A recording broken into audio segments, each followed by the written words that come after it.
2 Coríntios 5:17. Paulo está escrevendo à igreja e ele diz assim: e assim, se alguém está em Cristo, é nova criatura. As coisas antigas já passaram, eis que se fizeram novas. Que Deus abençoe a sua palavra. Vamos orar. Concede-nos agora, Deus, a bênção de ouvirmos a tua voz. Recebe a nossa gratidão por aquilo que tu tens feito por nós, por nossa igreja, pela vida da irmã Magna, e pedimos uma vez mais que o Senhor aplique a sua palavra ao nosso coração, pois nós precisamos ouvi-la. Dá ao teu servo a iluminação necessária nesta hora. Eu suplico isto, no nome santo e bendito de Jesus. Amém. Tome assento.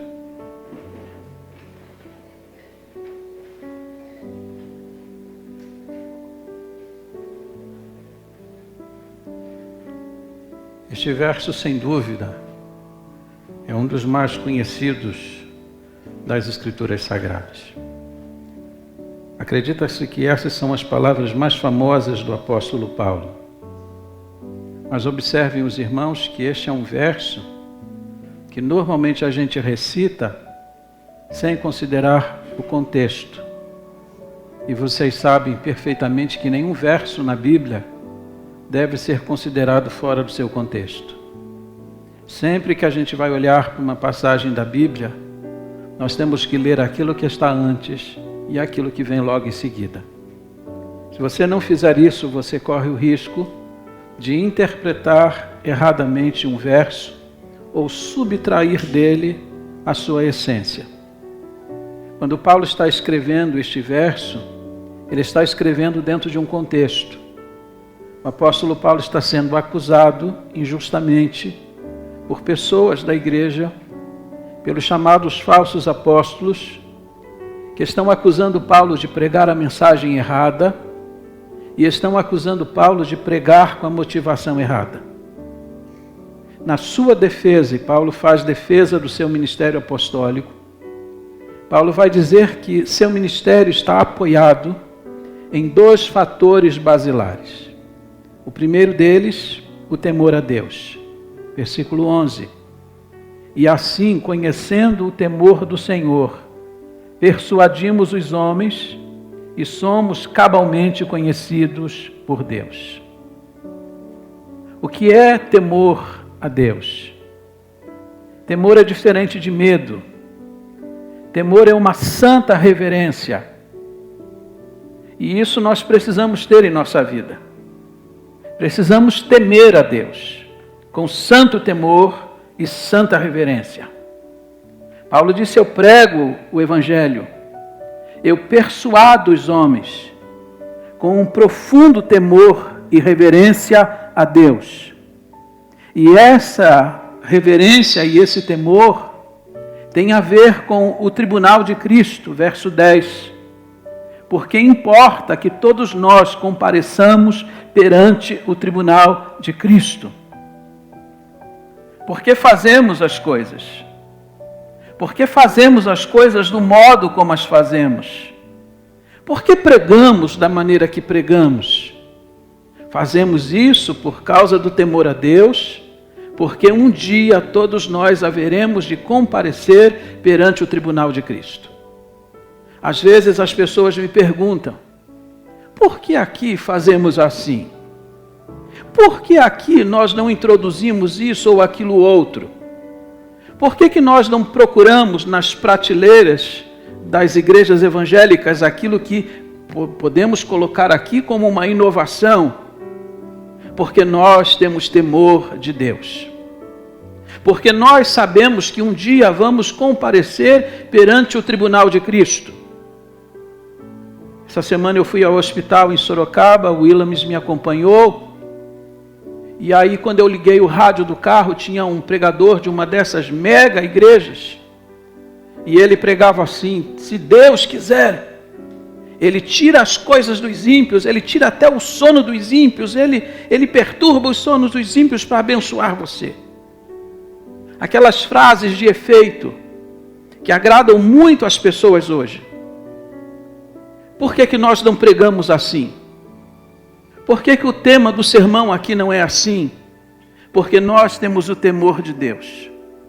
Porque sabemos que um dia nós vamos comparecer diante do tribunal de Cristo para prestar conta.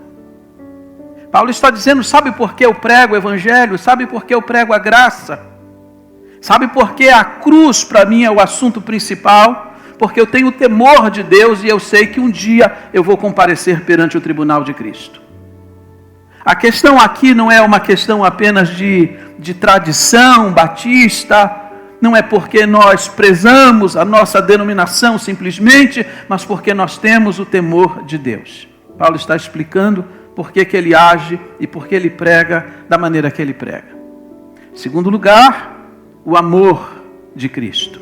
Verso 14. Paulo disse assim, pois o amor de Cristo nos constrange, julgando nós isto, um morreu por todos, logo todos morreram. Por que Paulo age como ele age? Porque ele prega o tema que ele enfatiza sempre. Porque ele disse, eu sou empurrado, eu sou impulsionado por causa do amor de Cristo. Eu realizo o ministério constrangido pelo amor de Cristo. Às vezes a gente desanima de fazer as coisas na igreja. Às vezes a gente se sente preterido na igreja e deixa as coisas do Senhor de lado. Pessoas que desanimam fácil, pessoas que abandonam o serviço de Cristo, talvez ainda não consideraram o que o apóstolo Paulo considerou aqui. Ele disse, eu sou constrangido pelo amor de Cristo a fazer o que eu faço. Eu deixei todas as glórias passadas, deixei minha vida, deixei minha fama, deixei tudo para trás, porque eu considerei o que Cristo fez por mim. Ele deu a sua vida por mim, agora eu devo dar a minha vida para Ele. Interessante que Paulo estava sendo acusado de ser uma pessoa louca, de estar debilitado mentalmente. E é por isso que ele vai dizer nos versos seguintes, se enlouquecemos, é para o Senhor que enlouquecemos. Paulo está debaixo de crítica. Estão dizendo, ele não é comedido naquilo que ele faz. Falta equilíbrio emocional e mental a ele. Mas ele disse, a minha dedicação é por causa disso. Eu fui constrangido pelo amor de Jesus Cristo. Ele deu a sua vida inteira por mim, eu tenho que entregar a minha vida inteira para Ele. Se um dia você considerar com profundidade e seriedade a obra de Jesus na cruz do Calvário em seu favor, e você mensurar que Ele entregou tudo por você, você não terá reserva alguma diante dEle. Paulo está defendendo o seu ministério. E é nesse contexto que o apóstolo Paulo vai citar este verso que a gente recita sem nunca considerar o contexto em que ele está inserido. Paulo vai falar sobre a nova vida em Cristo. A Junta de Missões Nacionais este ano escolheu este verso, 2 Coríntios 5,17, para embasar o tema da campanha no tema Jesus Transforma. Paulo vai falar sobre a nova vida em Cristo. E eu preciso considerar com vocês 3 verdades hoje cedo, e eu vou fazê-lo com bastante objetividade. Primeiro, o que não é a nova vida em Cristo. Paulo disse assim, que se alguém está em Cristo, nova criatura é. As coisas antigas já passaram, e tudo se fez novo. O que nós precisamos considerar, quando olhamos para esta vertente? O que não é nova vida em Cristo? Nós vivemos num país em que o número de igrejas evangélicas se multiplica a cada dia. Nós vivemos num país que dentro de 10 anos se diz que será um país eminentemente evangélico. O número de evangélicos cresce de forma exponencial. Num país com tantas igrejas, num país com tantos adeptos à igreja evangélica, corre-se o risco de a gente não saber o que é nova vida em Cristo. É possível que muita gente que esteja dentro das nossas igrejas estejam fiados numa falsa esperança de que são salvos, de que já nasceram de novo, de que vão para o céu. Então, diante disso, é importante que a gente saiba o que não é a nova vida em Cristo. Em primeiro lugar, o que não é a nova vida em Cristo? Não é ser um cumpridor da lei. Lembra vocês que em Marcos 10, do verso 17 em diante, Jesus recebe um jovem que chega à sua presença de forma muito reverente e trazendo um tema de extrema importância. Que hei de fazer para herdar a vida eterna? Jesus, que conhece o coração dos homens e que conhece cada pessoa em particular, pergunta para ele: sabes os mandamentos? Qual é a resposta que ele dá? A cada mandamento que Jesus cita, ele disse: tudo isso eu tenho cumprido desde a minha juventude. Desde a minha eternidade eu cumpro os 10 mandamentos. O que também não era verdade. Absolutamente não era verdade. Porque ele cumpre aqueles mandamentos aparentes, mas ele não ama a Deus sobre todas as coisas, nem ao próximo como a si mesmo. Então Jesus, que o conhece, vai dizer para ele: você cumpre os demais mandamentos, mas uma coisa te falta. Vai, vende tudo o que tens, dá aos pobres e depois vem e segue-me. O que aconteceu com esse moço? Retirou-se da presença de Jesus triste, e não há nenhuma nota nos evangelhos de que ele tenha retornado à presença de Jesus. Cumpria vários mandamentos, cumpria aparentemente o decálogo, era um cumpridor da lei exemplar, mas nunca experimentou novo nascimento. Nunca passou pela radicalidade de uma transformação profunda em seu coração. Manifestava obediência aparente, mas nunca houve algo radical em seu coração. Segunda coisa importante é que o novo nascimento e a nova vida em Cristo não é ser um amigo do Evangelho. Há pessoas que gostam da igreja.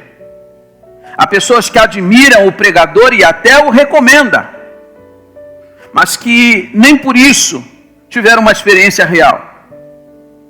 A Bíblia vai dizer em Marcos, no capítulo 6, a respeito de Herodes Antipas, no verso 21, de que ele ouvia João Batista com boa mente.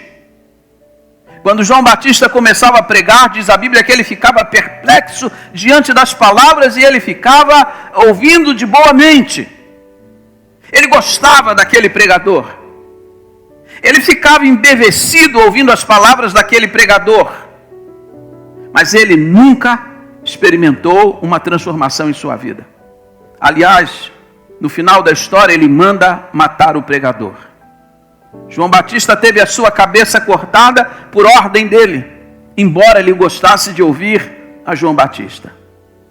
Há pessoas que gostam da igreja, que gostam de ouvir o pregador, que recomenda o pregador para outras pessoas: vá naquela igreja ouvir aquele pregador, mas que nunca tiveram uma experiência real em sua vida com a pessoa de Jesus Cristo.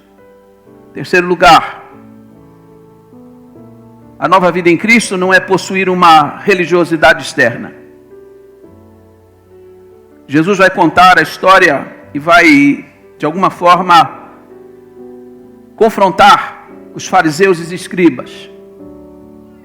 Diz para eles, chamando-os primeiramente de hipócritas, disse que por fora eles pareciam bem limpos, mas por dentro eles estavam cheios de toda a podridão. Jesus vai usar uma figura para descrevê-los. Vocês são como túmulos caiados. E essa é uma figura que todos nós conhecemos bem. Visitamos o cemitério, passamos por aqueles mausoléus, encontramos sepulturas bem branquinhas por fora, mas você sabe o que está lá dentro. Lá dentro tem ossos, lá tem corpos em putrefação. Jesus disse a muitas pessoas assim, que do lado de fora elas apresentam uma religiosidade impecável. Você olha e diz, mas que pessoa piedosa é esta? Mas Deus as conhece por dentro. Embora elas aparentem uma vida espiritual correta, elas ainda não tiveram uma experiência real e profunda em seus corações, e é isso que marca a igreja evangélica de um modo geral no Brasil. Irmãos, se esses 26 milhões de evangélicos no Brasil realmente tivessem tido uma experiência real e profunda com Jesus Cristo, com 26 milhões de evangélicos, esse país já tinha se transformado. Esse país já teria sido salvo. Mas você sabe que não é essa a nossa realidade. A segunda coisa que nós precisamos considerar hoje pela manhã: o que é a nova vida em Cristo? Porque se ela não é aquilo, o que ela é? É importante que você note que quando Paulo disse nova criatura é, ele está usando um verbo do grego. No hebraico, o verbo da criação é o verbo bará. Haja e ouve. O verbo da criação em que Deus trouxe à existência todas as coisas, sem que nada pré-existente existisse. Agora Paulo vai usar um outro verbo lá do grego, também indicando um processo que começa e que é realizado e que faz algo completamente novo. O que o apóstolo Paulo está dizendo é que o que Deus faz de forma inusitada, nova. Deus não faz simplesmente reforma e remendo. Ele faz uma obra nova, de maneira que este verso da Bíblia deveria ser assim: assim que se alguém está em Cristo, nova criação é. Você não é apenas uma nova criatura no sentido de que você foi melhorado. O que a Bíblia está dizendo é que aquele que experimenta a nova vida, ele foi feito novamente, ele foi criado novamente.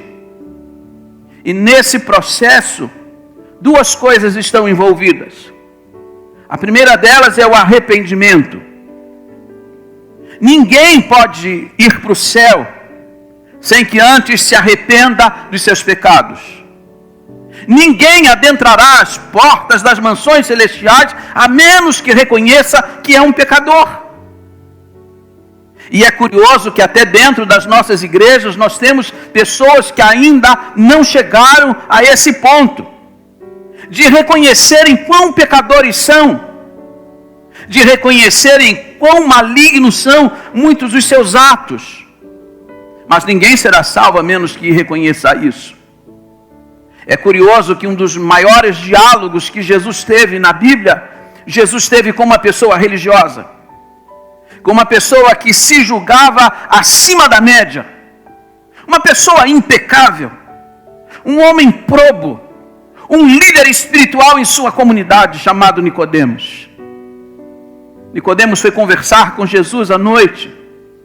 Nicodemos começou o diálogo com Jesus dizendo: sabemos que és vindo da parte de Deus. Olha que reconhecimento ele teve. Ele chamou Jesus de grande mestre. Mas Jesus disse para ele: Nicodemos, ninguém pode ver o reino dos céus a menos que nasça de novo. Curioso, ele pergunta: mas como pode ser isso? Jesus disse que isso é um milagre. Precisa nascer da água e do Espírito. E quando Jesus indica que ele precisa nascer da água, Jesus está apontando para ele uma coisa que ele nunca havia considerado em sua vida: que ele era um pecador e ele precisava se arrepender. A nova vida em Cristo começa assim: eu primeiro reconheço a minha miséria, eu primeiro reconheço o quão pecador e quão distante eu estou de Deus. Esse é um processo de convencimento do Espírito Santo em nosso coração. E se você não se arrependeu de seus pecados, ainda não reconheceu quem de fato você é, você jamais entrará nos céus. A segunda coisa necessária para que a nova vida aconteça é a fé.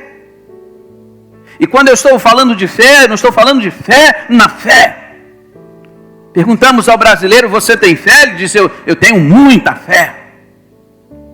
Todas as pessoas têm fé. Tem pessoas que têm fé até em jogos de loteria. Mas quando eu me refiro à fé, eu estou falando de uma fé salvadora. A fé que é depositada exclusivamente na pessoa de Jesus Cristo. É quando eu ponho toda a minha confiança em Jesus Cristo. Não é Jesus Cristo mais alguma coisa, não é Jesus Cristo mais alguém, é apenas Jesus Cristo. Quando o carcereiro perguntou a Paulo: e agora o que eu faço? O que eu devo fazer para me salvar? A resposta do apóstolo Paulo foi esta: crê no Senhor Jesus Cristo e serás salvo, tu e a tua casa. É a fé em Jesus Cristo. Quando você se arrepende dos seus pecados, quando você põe toda a sua confiança em Cristo, você experimenta uma coisa que é chamada de a nova vida. Deus cria você de novo. Terceiro lugar, como que a nova vida em Cristo ela se manifesta? Nós precisamos seccionar este verso que lemos hoje cedo. Porque através deles Paulo vai dizer como que essa nova vida ela se manifesta. Primeira coisa que ele diz: se alguém está em Cristo. Essa expressão ela é muito importante nas cartas de Paulo. 25 vezes Paulo vai usar a expressão estar em Cristo. Note que ele não disse estar na igreja. Estar em Cristo é diferente de estar na igreja. Porque você pode estar na igreja e não estar em Cristo. Santo Agostinho dizia que o céu tem muitas almas que a igreja não tem. E a igreja tem muitas almas que o céu não tem. Tem muita gente que está na igreja e que nunca foi salvo e nunca será salvo. Embora tenha sido batizado, embora faça muitas coisas na igreja. Porque você precisa estar em Cristo. Numa união e numa ligação de fé profunda com Ele. Paulo está em Cristo. Nós precisamos estar em Cristo antes de estar na própria igreja. Se alguém está em Cristo, é nova criatura ou nova criação. É e não será. Porque Paulo poderia ter dito para nós: ele será uma nova criação. Mas ele disse é. É a partir do momento que ela crê. É de forma instantânea, acontece no momento em que ela crê. E ela se torna nova. Porque Deus não faz remendo. Deus não faz reforma. Deus não passa um verniz para melhorar a aparência. Deus transforma profundamente. Deus dá a você uma nova mente, porque disse Paulo, nós temos a mente de Cristo. Deus dá a você um novo coração. Ezequiel 36 diz que Deus vai fazer um transplante. Ele vai remover o coração de pedra e colocar em seu lugar um coração de carne. Deus vai dar a você novos propósitos.